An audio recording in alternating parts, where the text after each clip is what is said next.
Station, this is Houston. Are you ready for the event?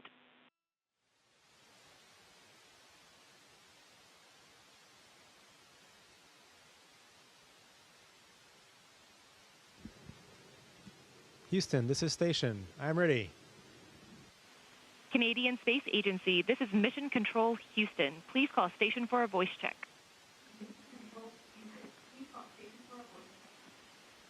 Station, this is Pierre Yvelard at the Canadian Space Agency. How do you hear me? Hello, I hear you loud and clear. How me?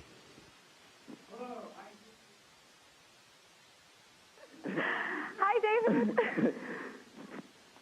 Hi, David. I'm Samantha Yameen, and it is such an honor to get to speak with you today. We have so many questions for you. Thank you for taking time out of your schedule to chat with us. So let's start right away. A few weeks ago, you tweeted that you were trying on your spacesuits to adjust for space growth. What does this involve, and how else do you and the crew prepare for upcoming spacewalks while you're aboard the ISS? So we are now on what we call the road to EVA. These are very, very busy weeks leading to a spacewalk. There's so much preparation. It's not just like putting on a suit and going outside. Entire weeks of hard work for the entire crew to get all the systems ready, the airlock ready, assemble the suit and various parts to make it the sizing just right, check the oxygen system, the cooling system, the radio system, the life support system, the carbon dioxide scrubbing system, and then all the tools, of course. That's just a suit. Then all the tools, review the tasks we will be working on, maybe coordinate with robotics. That's the Canadian part of the whole process. So that's a huge amount of work for an international team, and it culminates with those few hours of the actual spacewalk. And we had one last Friday, very successful. Congrats. Bonjour, David. Hello, David. I'm very happy to see you and speak with you.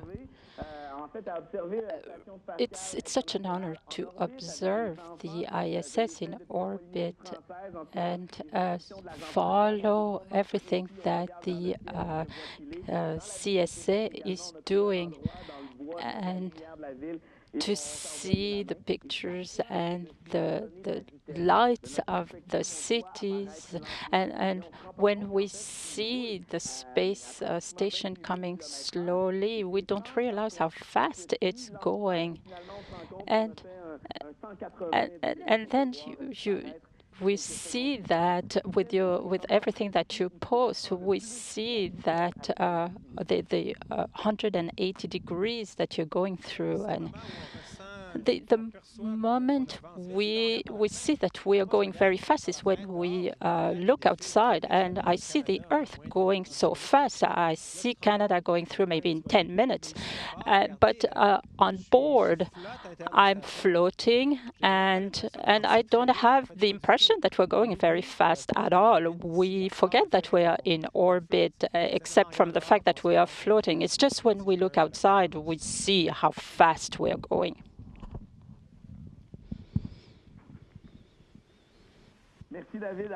Thank you, David. So we have a TV anchor has a question for you here. Hello. I am Emma Rose. We are fascinated by your travel, your journey. It's so fabulous. What did you do in the classroom to work on this conference? We have watched your videos at least 5 times because it's so fascinating. And today we have a couple of questions. And the first one is,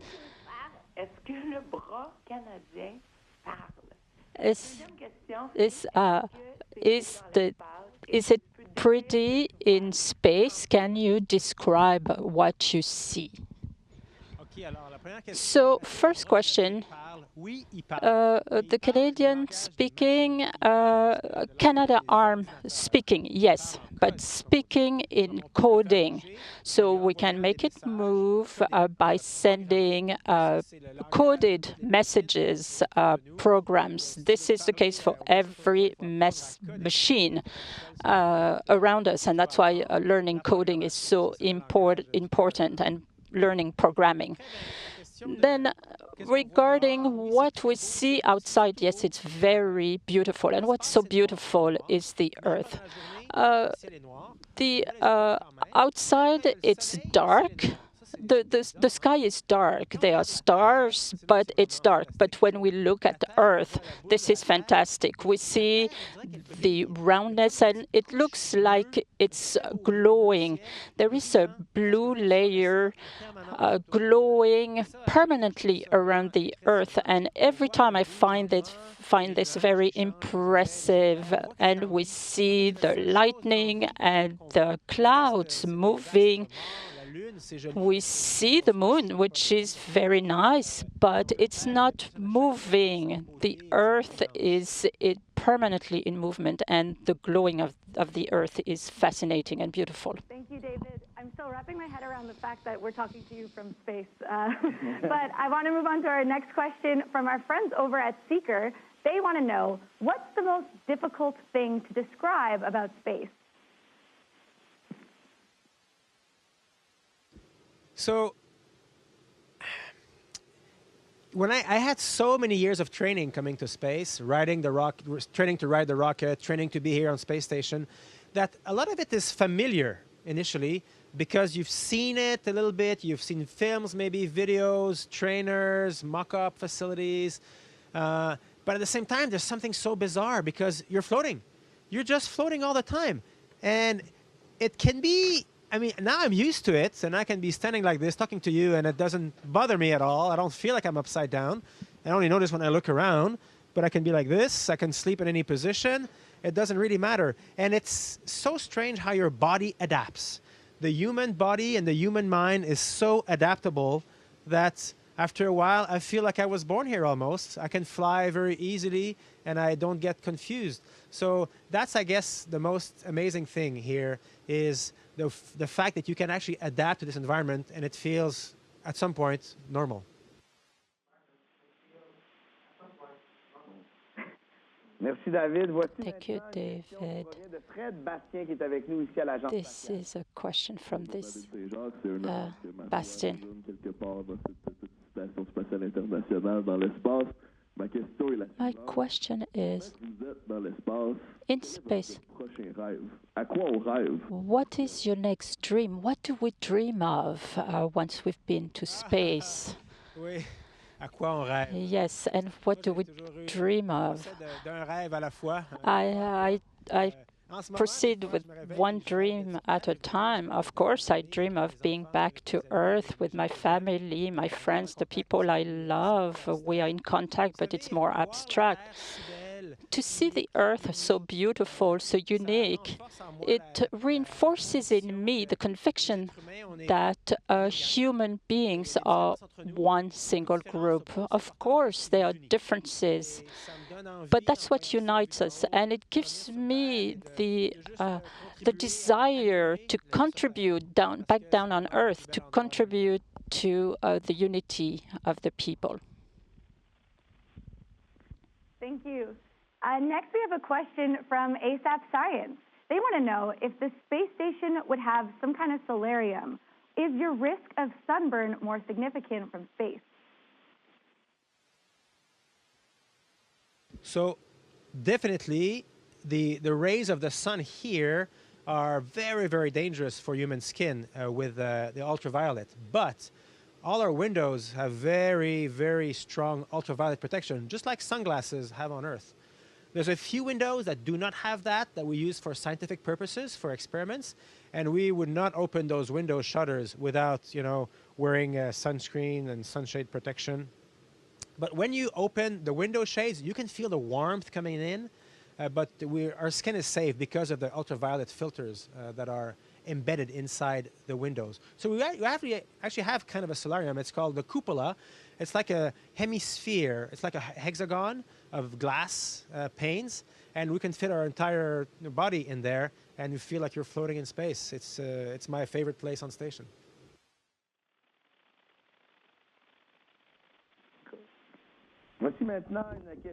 Here is a question from Kip Boutin. I'm very intrigued by the fact that there are many years of work and preparation. And they are very precise events and that are fairly short. But it seems that you prepare for months. So what's the type of preparation you're getting? First of all, congratulations for your great success. I'm sure that what we have in common is the preparation and visualization for us astronauts. We try to imagine what it's going to be like. We put ourselves in a situation and we imagine what it's going to be like to be in the spacesuit and how it's going to happen, to prepare our mind for the stress that is going to happen. And we visualize, and when we visualize, we get prepared. And what is very important for us and you, I'm sure, athletes, we think about all the problems that could happen. And we try to analyze and think of everything that could go wrong and prepare ahead of time, because that takes away the anxiety. And if one day we have an issue, then we know what to do because we are prepared. We talk to people who've been here before us, like a coach, and they give us advice and tips, and that's what's very good. I'm looking forward to hearing your answer to this next question, which comes from Sean Smith, head coach at Social Media Camps. Now, Chris Hadfield demonstrated the power of social media in sharing his experience on the International Space Station. Now that it's your turn, what message do you hope to emphasize to that same global audience? So, we all come to this from a personal perspective, I suppose. For me, what is really most important about human spaceflight and what's personally transformative is the perspective that it gives me. I think human beings we're explorers, and we always like to try to step back and get a bigger and bigger understanding of the world around us. We started out metaphorically in the caves, got out in the plains, climbed mountains, went in the other valley, crossed rivers, reached the ocean, built boats. Every time our bubble got bigger, if you want, in our minds, and then invented airplanes, flew around the world. Now we're getting out of the Earth and seeing the Earth as a whole from far away. And that perspective gave us so much wisdom. That perspective of the whole world as one is what gave rise to the environmental movement, what gave rise to globalization and bigger ambitions for world peace, and what gives rise for collaboration around the world. And I think these are very important for the younger generation. So to me, we owe to space that great perspective it gives us into where we actually come from. That image of the Earth floating in space, that's our spacecraft. Every human is an astronaut. We're all in the same spacecraft Earth, floating in the vacuum of space. And we've got to take really good care of that spacecraft, and we've got to work together because there's nowhere else that we can live.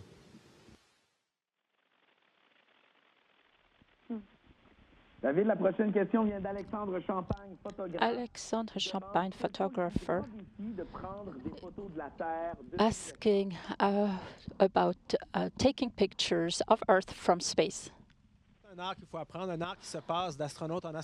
So we learn from astronaut to astronaut, but first of all, the Earth is moving. So your subject is always moving, but maybe it's going to come back in a couple of days, maybe there will be new clouds.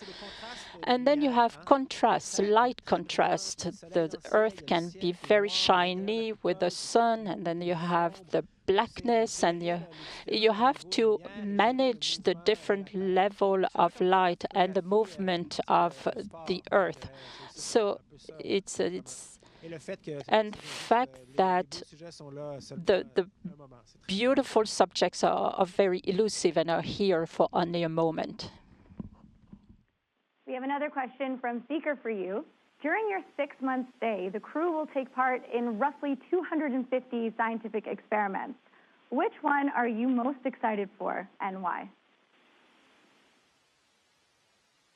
So on space station, as you know, we do hundreds of experiments, and we've done thousands since the beginning of station. They're on very different subjects, ranging from fundamental physics to plasma, to astronomy, material science, technology demonstration, life support technology. For me, because I was a physician before, working in a small village in the Arctic, what's most exciting is everything that has to do with remote care, healthcare.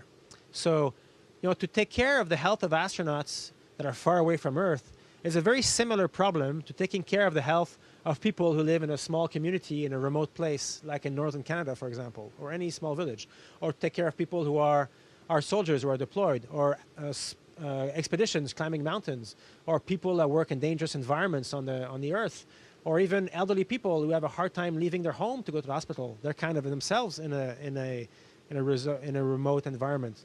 And so all the technology that we developed to do what we call remote care medicine or telemedicine, we can apply directly to people on Earth. So that I always find that particularly exciting whenever we come up with some good ideas to make astronauts more independent in taking care of their own health care, because I know by experience that will have direct applications on Earth.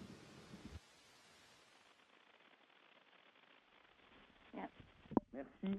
Au tour maintenant de Martin Thank you. Carly. Martin Carly is our next guest. Hello, David.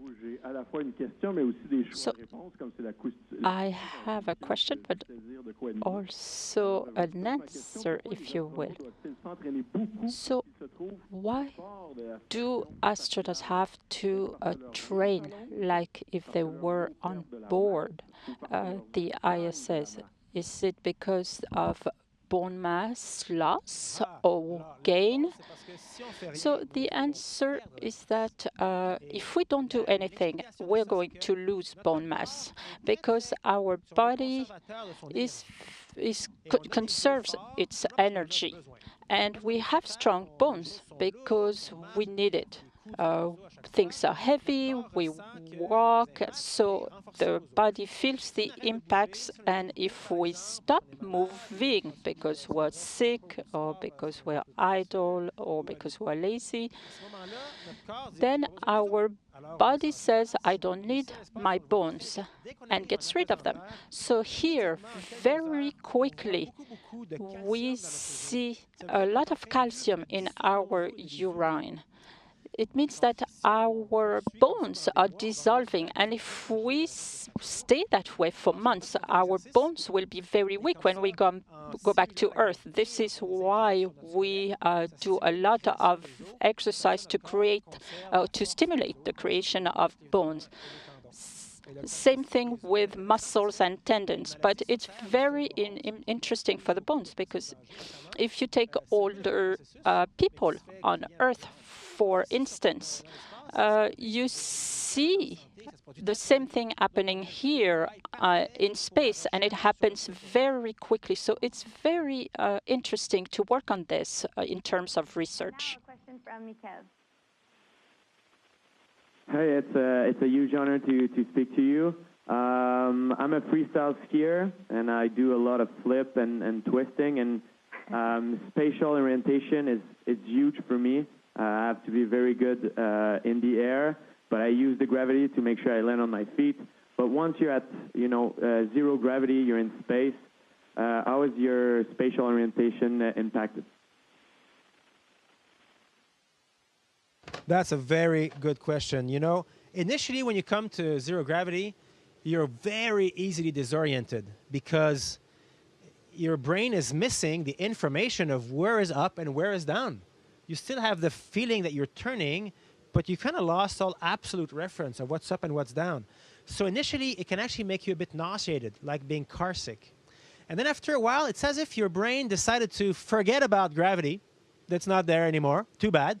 And all you have left is visual cues. So if you notice, looking around here, we made walls. We decided to have walls that were vertical and a floor and a seating. And this is all abstract. Everything that's written on the wall is written the same way, up and the writing up, so that mentally we know, looking around, which is up, which is down.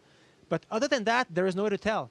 If I close my eyes and I slowly tumble, when I open my eyes, I mean, I'll be surprised which way I'm pointing, because I don't have that gravity reference coming from the inner ear. It's been disconnected, if you want.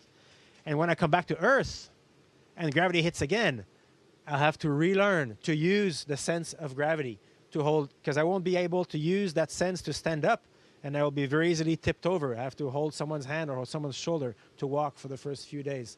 So yeah, we kind of adapt to it in a way. No gravity, too bad, forget about it. Let's use other things. It's mostly what we see.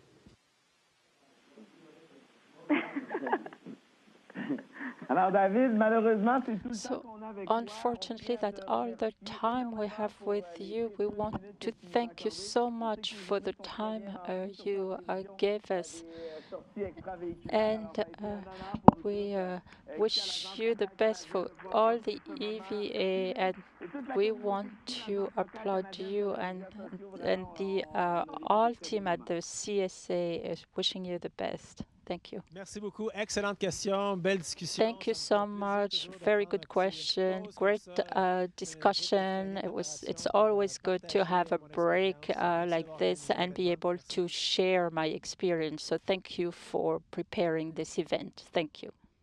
Station, this is Houston ACR. That concludes the event. Thank you, Canadian Space Agency and participants. Station, we are now resuming operational audio communications. You